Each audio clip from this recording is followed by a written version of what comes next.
ભાવનગર જિલ્લામાં છેલ્લા 48 કલાકની અંદર વરસેલા મુસળધાર વરસાદના કારણે ભારે તબાહી થવા પામી છે। 14 જેટલા રસ્તાઓ બંધ થયા છે, અનેક ગામો વિખૂટા પડી ગયા છે। ખાસ કરીને વાત કરીએ ભાવનગરના જે મહુવા પંથકમાં જે વરસાદ પડ્યો હતો એના કારણે લોકોની સ્થિતિ બેહાલ થઈ હતી।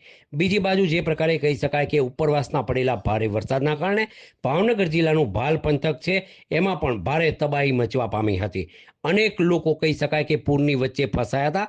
જોકે વહીવટી તંત્રની કુનેભરી કામગીરીના કારણે આ લોકોને બચાવી લેવામાં આવ્યા છે। ભાલના અનેક ગામો એવા છે, માઢિયા હોય, સનેસ હોય કે દેવળિયા હોય કે ભાણગઢ હોય, આ અનેક ગામના લોકો જે છે પાણીની વચ્ચે ફસાયા હતા। તેમને બચાવવાની કામગીરી પૂરજોશમાં કરવામાં આવી હતી। સદભાગ્યે કોઈની પણ જાનહાનિ થઈ નથી। તમામ લોકોને બચાવી લેવામાં આવ્યા છે, પાણીથી બહાર લાવવામાં આવ્યા છે। અને આ જે કામ હતું એમાં ખાસ કરીને કહી શકાય કે ભાવનગરનો જે ભાલ પંથકનો વિસ્તાર છે ત્યાં ભાવનગરના ધારાસભ્ય જીતુ વાઘાણી કહી શકાય કે લોકોનો સહારો બનીને ટ્રેક્ટર સહિતના સાધનો લઈને અહીં પહોંચ્યા હતા। સ્થાનિક જે પ્રશાસન છે એ પણ એમાં જોડાયું હતું। તલાટી મંત્રી હોય, મામલતદાર હોય કે જિલ્લા કલેક્ટર હોય કે અન્ય અધિકારી હોય, આ તમામ લોકો આ સેવાના કામમાં લાગ્યા હતા। અને જે લોકો પાણીની વચ્ચે ફસાયા હતા તેઓને ફાયર બ્રિગેડ અને એનડીઆરએફ સહિતની ટીમોએ બહાર કાઢ્યા હતા અને હાલ તેઓને સુરક્ષિત સ્થળે રાખવામાં આવ્યા છે। પરંતુ કહી શકાય કે આ વર્ષે વરસાદ જે છે 48 કલાક જે વરસ્યો છે અને એના કારણે ભાવનગર જિલ્લામાં અત્યાર સુધીમાં 30% જેટલો વરસાદ વરસી ચૂક્યો છે। બીજી બાજુ દુઃખની વાત એ છે કે ભાવનગરનો ભાલ પંથક છે એ વારંવાર જ્યારે વરસાદી પાણી થતા આવતા હોય છે ત્યાં અનેક નદીઓના પાણી છે, વેણ છે આવતા હોય છે અને એના કારણે આ વિસ્તાર વારંવાર વિખૂટો પડતો હોય છે। પરંતુ આ વિસ્તારમાં પાણીના નિકાલ માટે કોઈ ચોક્કસ વ્યવસ્થા નથી અને એના કારણે લોકો છે એ પૂરની સ્થિતિનો સામનો કરવો પડે તેવી સ્થિતિમાં મુકાતા હોય છે।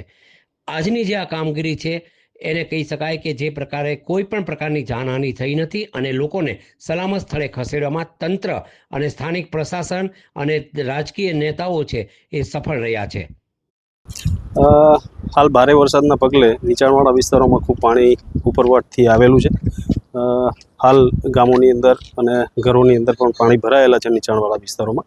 વહીવટીતંત્ર દ્વારા આવા નીચાણવાળા વિસ્તારોમાં જ્યાં જ્યાં પાણી ભરાયેલા છે એવા વિસ્તારોની વિઝિટ મુલાકાત લઈ અને જે કંઈ પણ જરૂરી પગલાઓ છે વહીવટીતંત્ર દ્વારા ભરવામાં આવી રહ્યા છે। ભાલ પંથકમાં કેટલા જે ગ્રામ્ય પંથકો છે તે અસરગ્રસ્ત છે અને કઈ કઈ ગામની મુલાકાત કરી? ભાલ પંથકમાં હાલ કાળુભાર નદી તેમજ એ સિવાયની ખેલો નદી, આ જે વિસ્તારો પ્રભાવિત છે એ નદીના વહેણથી, જેમાં દેવળિયા, પાળિયાદ, સવાઈનગર, માઢિયા, સનેસ અને આ વિસ્તારો ખાસ નીચાણવાળા વિસ્તારો છે। ત્યાં આગળ ઉપરવટથી જે પાણી આવી રહ્યું છે એના કારણે પાણી અત્યારે ભરાયેલા છે અને અસરગ્રસ્ત થયેલા છે। હાલ પૂરતા તો દેવળિયા, પાળિયાદ, સવાઈનગર, જત વિસ્તાર ત્યાં આગળથી આપણે ગઈકાલે 40 લોકોના સ્વિફ્ટ કરી અને ઊંચાણવાળા વિસ્તારમાં સલામત સ્થળે કરેલા છે। અત્યારે સનેસમાં પણ પાણી ભરાયેલા છે। એના જે પાણી નિકાલ માટેના પરિબળો છે એની ઉપર વહીવટીતંત્ર કામ કરી રહ્યું છે। હાલ જ્યાં જ્યાં પણ અડચણરૂપ થઈ રહેલું છે એ અડચણ દૂર કરી અને પાણી નિકાલ માટેની વ્યવસ્થા ગોઠવી રહ્યું છે। આગળની પરિસ્થિતિ કેવી રહેશે? હાલની વરસાદ બંધ થઈ જતા તેમજ ઉપરવટથી જે પાણીનો પ્રવાહ ગઈકાલ સુધીનો હતો એવો હાલ નથી। હાલ પાણી ઓસરી રહ્યા છે, તેમ છતાં પણ જ્યાં જ્યાં પાણી નિકાલ માટેના અડચણરૂપ છે એ અડચણો દૂર કરી અને આગળ વધારે પાણી નિકાલ થાય એવા પ્રયત્નો વહીવટીતંત્ર કરી રહ્યું છે।